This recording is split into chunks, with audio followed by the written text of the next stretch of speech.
Welcome to Koffee Talks with Dan Norton and David Person. Hello everyone, welcome back to Koffee Talks. David is still feeling a bit ill, so I've dragged Laura in again, sort of against her will. Laura's here, and today we're going to talk about, we actually have a topic to talk about today, we thought this in advance.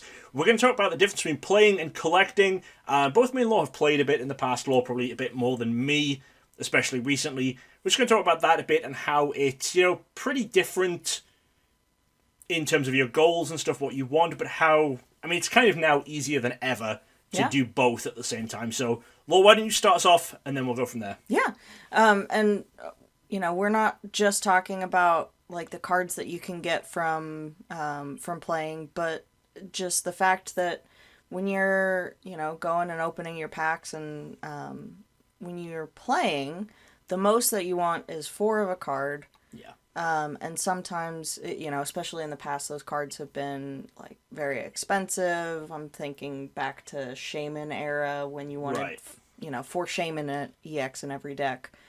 And you could be spending, like, $80 each on a card that you have to play. Yeah. But now, some of the cards that are, in every deck, 4 ofs, most of them have gotten more and more kind of exciting different prints. Yeah. So the base rarity of some of those cards is pretty $5, low. maybe $10. Yeah. If we think back to, like, Diamond, Pearl, Platinum era, the most expensive cards in a set were the playable ones. Yeah. Like, for great encounters, I think non-foil Claydol was more than any of the level X's.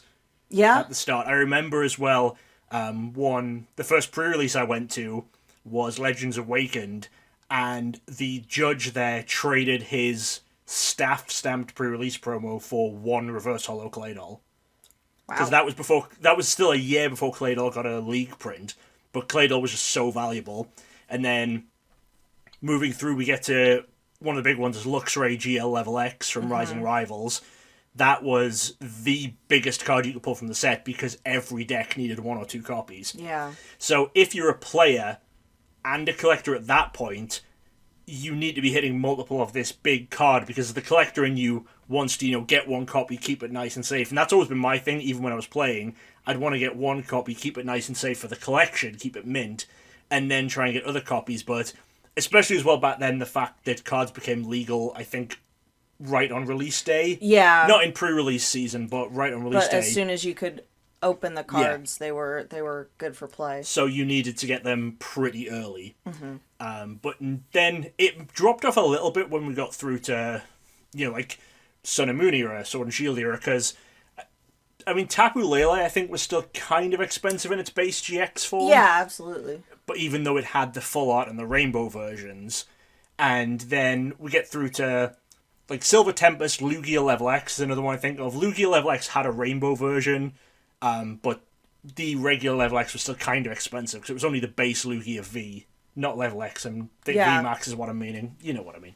But the base Lugia V was the one that got the cool alt art. But now, as we move further into, like, Scarlet Violet era, and this is true with a lot of Sword and Shield era as well, I think Lugia was a bit of an exception where the playable card was still so high. There's so many cool things that it's not even the playable stuff always that has these super cool expensive versions. The playable stuff might still just have 1 or 2 versions. It might just have, a regular EX and a full art. But it's the fact that this other really expensive stuff in the set exists, which drops the price right down. So I think since the start of Scarlet Violet era, there's maybe 2 or 3 EXs, like regular EXs, that are more than the price of a pack. Yeah. I think, not counting Prismatic Evolutions, I think the Evolutions in Prismatic, I think are maybe still a bit, because we've still got a lot of Prismatic products to come out, but from main series sets, they're all just so cheap. And obviously, some of the most expensive things are like the full art trainers and the SIR trainers, but every trainer has like a 50-cent version. Yeah, like, it's in standard. I don't think there's a trainer that's worth more than $1.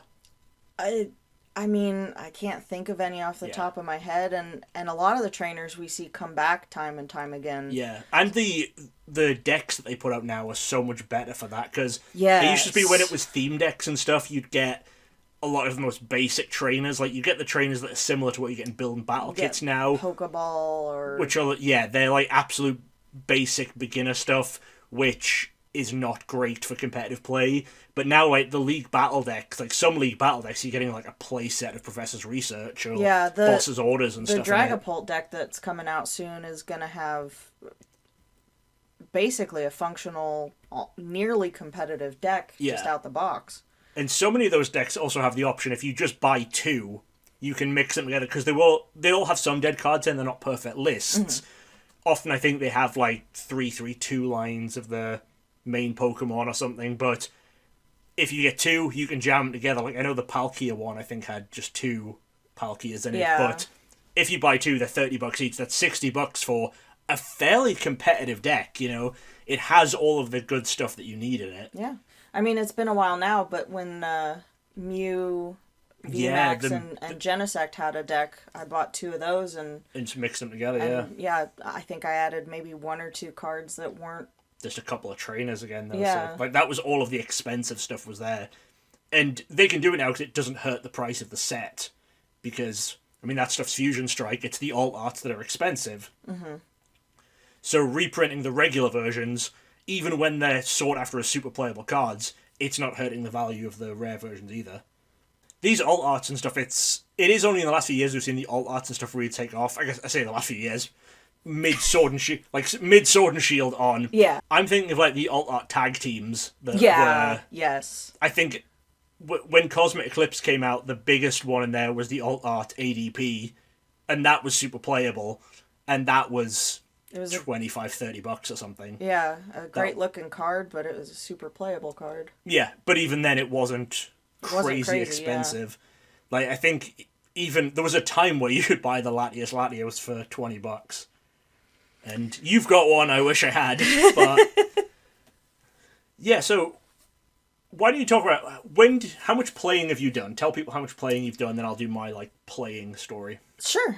So I, like, back to the beginning, or? Sure, why not? So when I started to pick Pokemon back up as both a, collection hobby, but also kind of as a playing hobby, was back in about 2008, 2009. I picked up a couple of theme decks with a friend and sat down and we kind of went through the rules. It was my first time ever actually playing Pokemon, because when I was little we collected, but always did the thing that everyone did where it was just, oh, my HP's higher so I win kind of deal. Yeah. I remember I always had it when I was little where it was just, you put the Pokemon out and then you said the attack name and it did that much damage. I think we were aware of it does this much damage and it has this much HP. Probably from the video games we kind of got that concept, but the idea of attaching energy or evolving or whatever, it was just you reached into the big tub of Pokemon cards that you had and you just grabbed them and put them out. And then it was you on one side and you Gromar on the other side. Yeah, we didn't have anything even that, like... Yeah. I mean, we really didn't play with the cards that much, but... so I'm getting ready to graduate high school. I'm playing a little bit. And then I went to The Ohio State University for college. And when you go to your orientation at OSU, I don't know about other colleges, but, it's a huge university and they have a ton of student organizations. And they're very big about, there's a student organization here for everyone. And if there's not one for you, just make it. So I did. And started it's the Buckeye Pokemon League. It still exists as a student organization now. But as I was, trying to figure out how do I build this club? How do I do this student org thing? I was talking to someone who used to play Yu-Gi-Oh! And was like, oh, well, Konami has this thing where there are tournaments and they, kind of support local players. Maybe Pokemon has this. So looked into tournaments in the area, looked into starting a league, and kind of almost immediately became a professor. Had the great fortune of, some backup from some people who were really influential at the time, and almost immediately started doing regional events as a professor. So I kind of went from player to almost exclusively staff pretty quick. Yeah. But I do still play because I'm a very big believer that the best judges are good players. I think that you can't really do as good of a job as a staff member if you don't understand the game. So I build decks for League, and usually they are Chen Pao related now because I love the cat. Yeah. But and it's a good deck. I mean, it certainly hasn't been as good recently, but I mean, when it first came out, it was a very good yeah, it was very good when it first came out, and you know, it's also a deck that I can kind of build in the way that I want to, and make it kind of more my own. So even if, you know, it's not the best deck in format, I'm still playing, I'm still having fun with other people at League, and it, you know, have never done phenomenally at a tournament. You know, I've made top 8s before and done okay, but I've never like won a cup or a cities or anything like that. Yeah. I mean, even in the last few years when you talk about playing the Chen Pao, you never played anything bigger than a cup. Right? You never played a regional. No, the last regional I played was it's been a while now. I jumped into one for fun that I didn't get a staff position at, but it may have been pre-COVID even. It probably was because... Oh, yeah, it definitely was. They're too hard to get into now. It definitely was. Because I was going to play the Fort Wayne or Indianapolis regional, whichever it was that was like just pre-COVID that got canceled. Okay. So I would have played in that one, but it did not work out. Yeah. As we now know. Yeah. Well, so I started playing a little bit back when I first started collecting, mainly going to pre-releases, because it was just kind of like, oh, cool, I can get some new cards, and I can get my hands on this new promo, because I wanted the new pre-release promo. So I played that for a bit, and then it was... After I'd done a couple of pre-releases, I decided to go to Worlds for the first time, and then thought maybe I should do an actual Pokemon tournament. I'd maybe done Battle Roads, actually, at that point, but then I was like, alright, well, I'll do a Cities. So I arranged to... I went and played in a City Championships, just a local one. But then, at the time, Worlds had what was known as the Grinder, which was the last chance qualifier. The way Worlds works now is you have to qualify for the Friday, like the day one, and some people qualify for day two, which is like the top small amount of people in every region. The way it used to work is you would qualify for the Saturday tournament, and Friday would have an open tournament where I think it guaranteed at least 8 people from every age division made it into Worlds. That could scale up depending on how many people were there, but I went along and it was always just, I'm at Worlds anyway, I might as well play the Grinder, you know, so I enjoyed playing those. I was gutted when Jumpluff rotated out, Hot Gold, Soul Silver Jumpluff, favourite deck ever, absolutely loved that deck, and played in, I guess, at the start of Black and White era, I played the Reshiram Typhlosion deck quite a lot, which I think it's kind of similar to how Chen Pao is now, where it's, because Chen Pao obviously has the back Excalibur that has base set Blastoise's Rain Dance ability, basically, that you can just keep attaching water energy, and the Typhlosion was from the discard, right? Yeah, and it put damage on your Pokemon, but that was good because Reshiram had Outrage, which did more damage if it had damage counters on it. Yeah. So the Typhlosion's actually pretty similar to the Gardevoir that is out now. Yeah, actually, that's a much closer representation. I remember when Black and White came out, actually, that some of the 2 biggest decks were the Reshiram and the Zekrom. Yep. From that one, because Outrage Dragons. Yep, Outrage Dragons were pretty good. It was actually quite funny because shortly after Black and White came out was when a UK Nationals happened. So for a few years I played in Nationals. I even kept playing in Nationals up until when you had to qualify for them by having some amount of play points. I still got play points, so I went to some leagues and stuff. That was the Nationals where they just banned the new set. Oh yeah. Because they decided not to do a rotation. Because for people who don't know, every year in Pokemon once a year they do a rotation, they say these sets are no longer legal. Normally it was that the rest of the world have a bigger card pool in Japan. I think Japan rotated down to a much smaller card pool. And then so after this year, if they said we're not going to do a rotation, it was such a big card pool compared to Japan. And there were some rules changes that came out with Black and White. And Pokemon always goes by the most recent rule set, with Japan, so they updated these rules. And that made some of these old cards busted. Yeah. Because these cards were not designed to work or be played under that rule system. I think it was Sableye, right? Was the big problem. It was one of them, yeah. It was like Sableye, it let you look at your opponent's hand and use the effect of a supporter that they had. That was Smeargle. That was Smeargle. What was the Sableye that was really good? So I think it was something like you still couldn't use a supporter going first, but the rule changed so you could attack going first.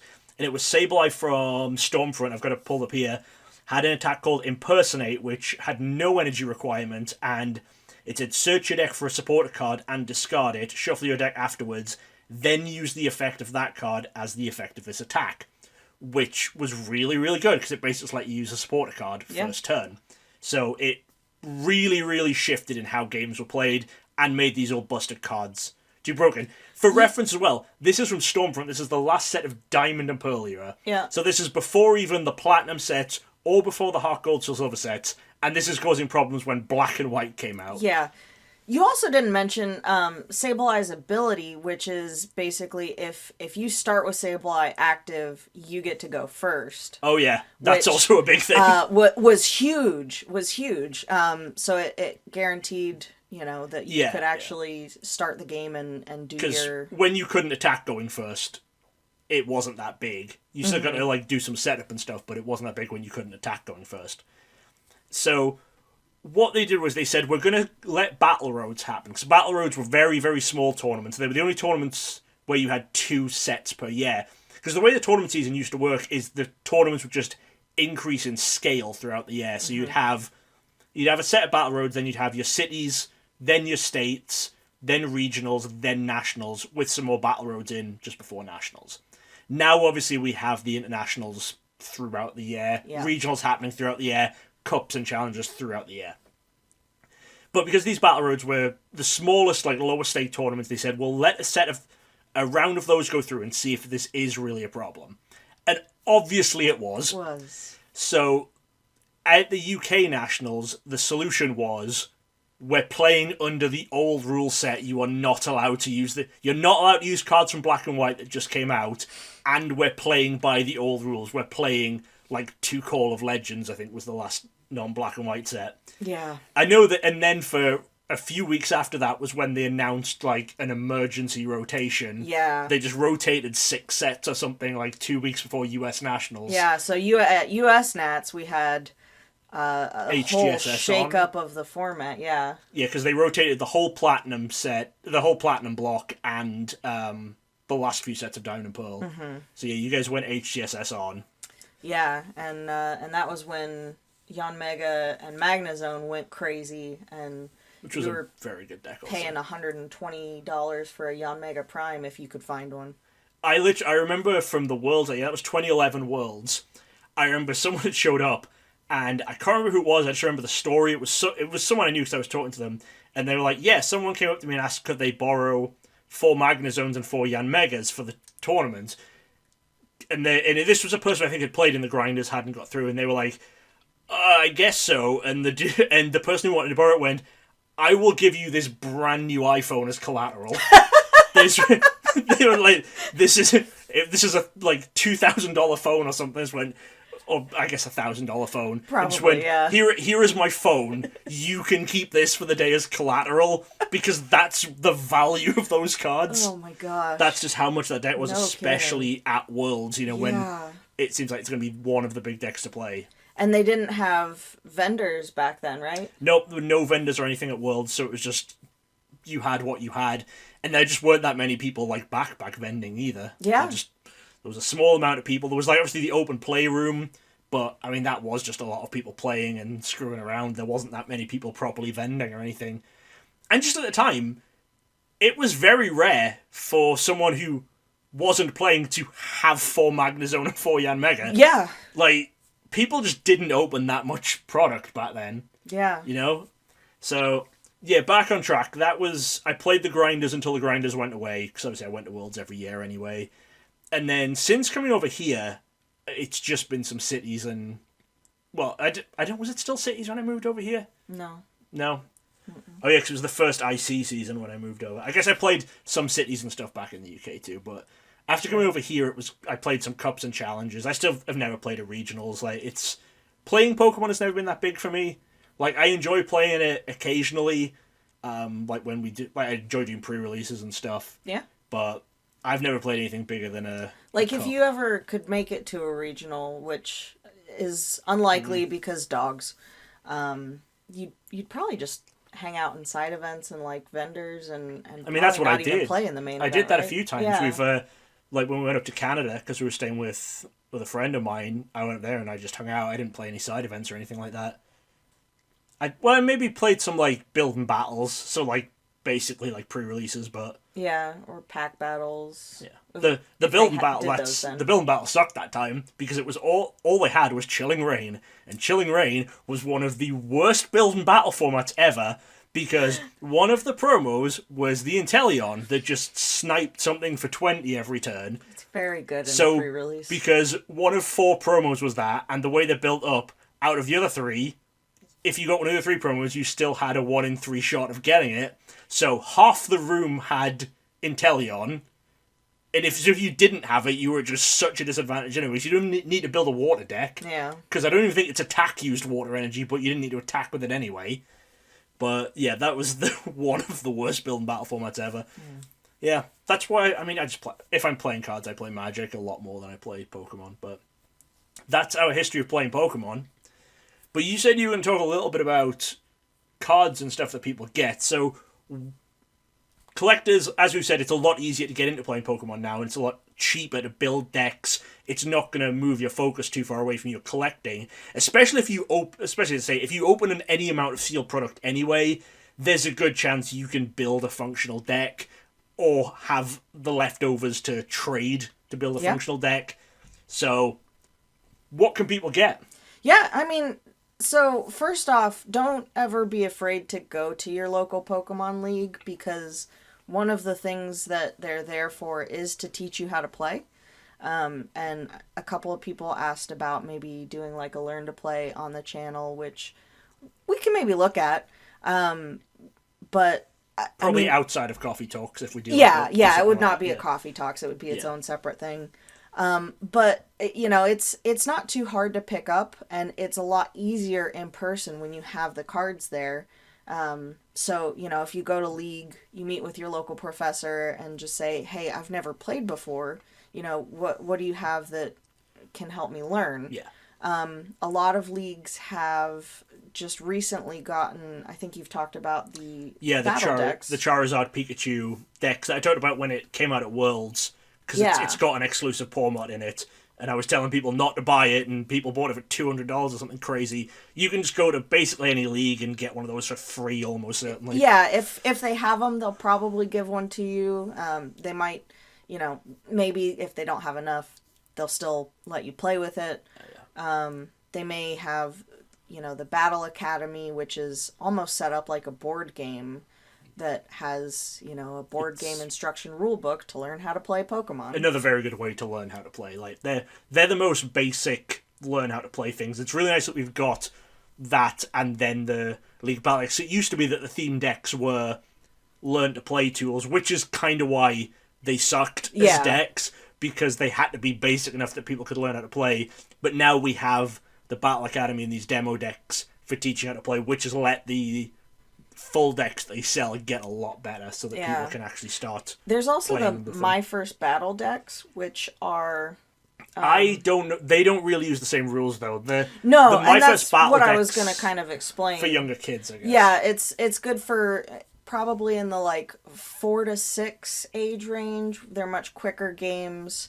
But they give you kind of a basis on this is sort of what a game of Pokemon looks like. Yeah, it's for kids who maybe can't even read properly. Yeah, and it's more if they don't have knowledge of board games or card games or anything. It's the absolute basics.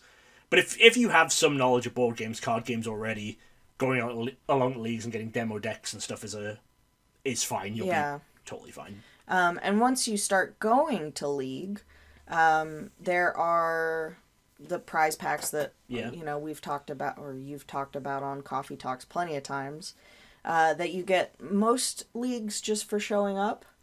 Yeah.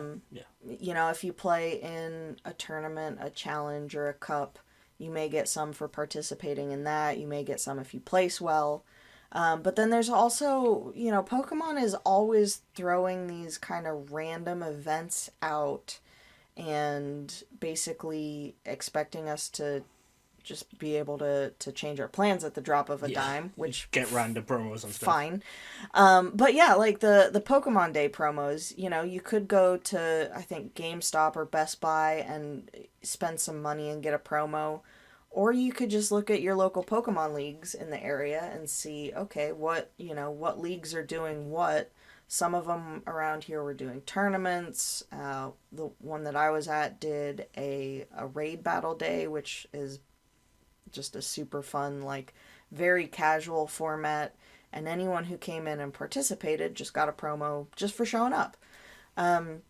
So that's, you know, that's like the promo stuff. But then also there's like the learn to play decks. Maybe your league is willing to swap out a Palmot for you if, you know. Sure, if you bring one and, you know, want the variant. You know, if you're playing in events, sometimes there are prizes for doing well. You know, at regionals, you can get a promo for playing. Yeah.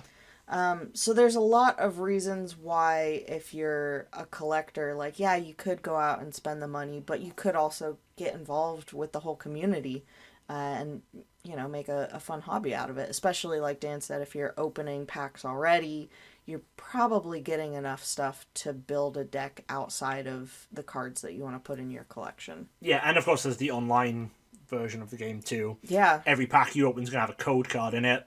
You can scan those. If you scan those in, you can start putting a deck together. Any of the decks and stuff that you buy as a pre-made deck will have a code just to get that deck online, just to get you started. So if you buy that deck, you can play the deck that you've already bought online so that you at least have some experience before you even try starting to play it in person. And then it's not too hard to, you know, potentially trade for more copies of the cards you want, upgrade the version online, and upgrade the version in person too. Yeah. And, I mean, people are always willing to help out at any of the leagues I've been to. Yeah. For sure. You know, and give you advice on playing or on deck building.